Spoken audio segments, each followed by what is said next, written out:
pressure temperature relationship. Sorry about the noise from the fan down here. So right here I have 107 degrees Fahrenheit,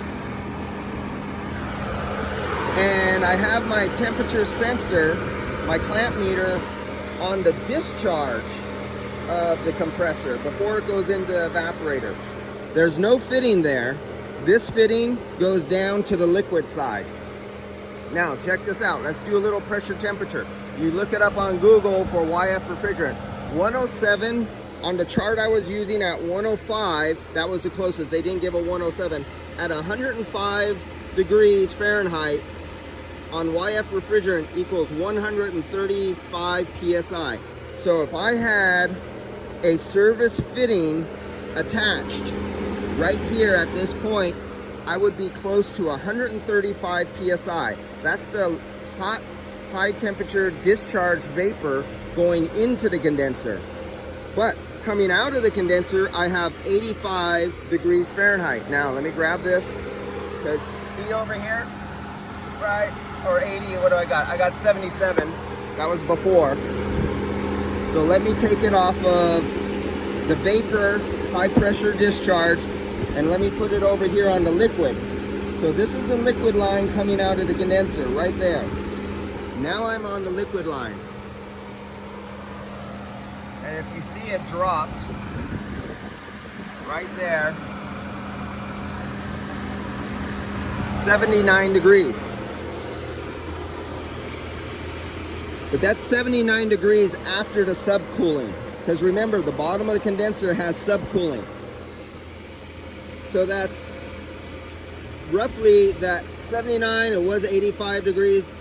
Now I got to go back to it was 85 degrees.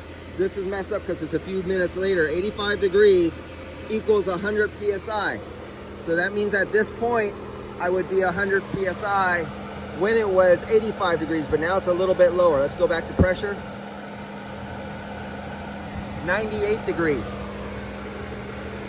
But that doesn't correlate because we have subcooling. There's subcooling going on there.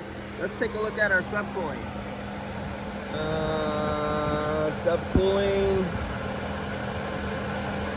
8.9, so we're gonna say 9 degrees of subcooling. You add that, and I can't bring up a PT chart right now because I'm just not ready for it.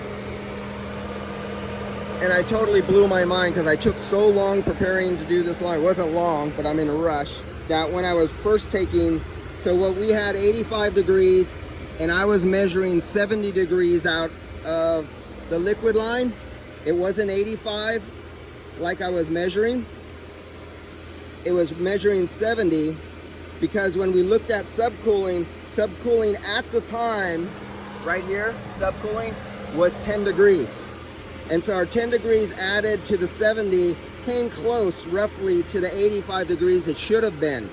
But it wasn't because of the subcooling part of the condenser on there. And so we had 10 degrees of superheat because of the extra subcooling did not add up to the 100 psi to 85 degrees. We come to 10 degrees.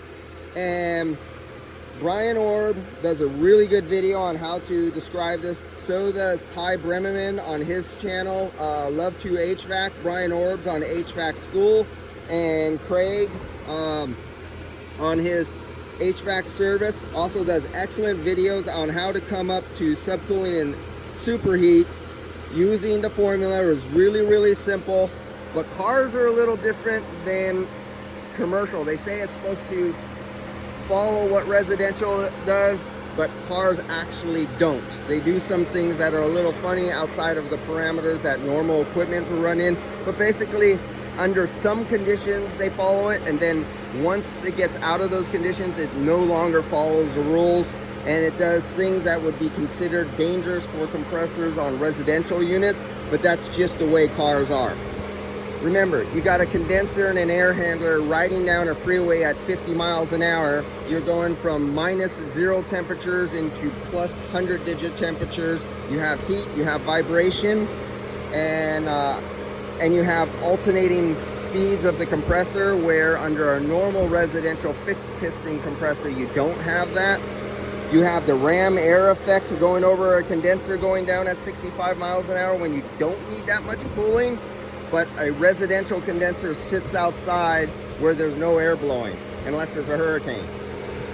So these are the things that happen in cars that don't happen at residential. So when you see some of these videos on the schooling and education of how to use the formula to come up superheat, subcool, automotive doesn't always follow those rules. It's more like VRF systems.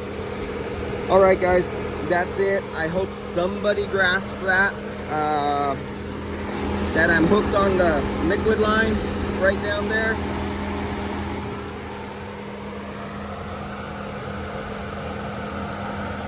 .95 PSI right here. Liquid line. The discharge line right here. There we go. Now we're on the discharge line. Let's go back to temperature, line temp, and you see it shoot up right back up to there. 108 degrees. From 78 to 108. Inlet and outlet temperature. That is the drop across the condenser.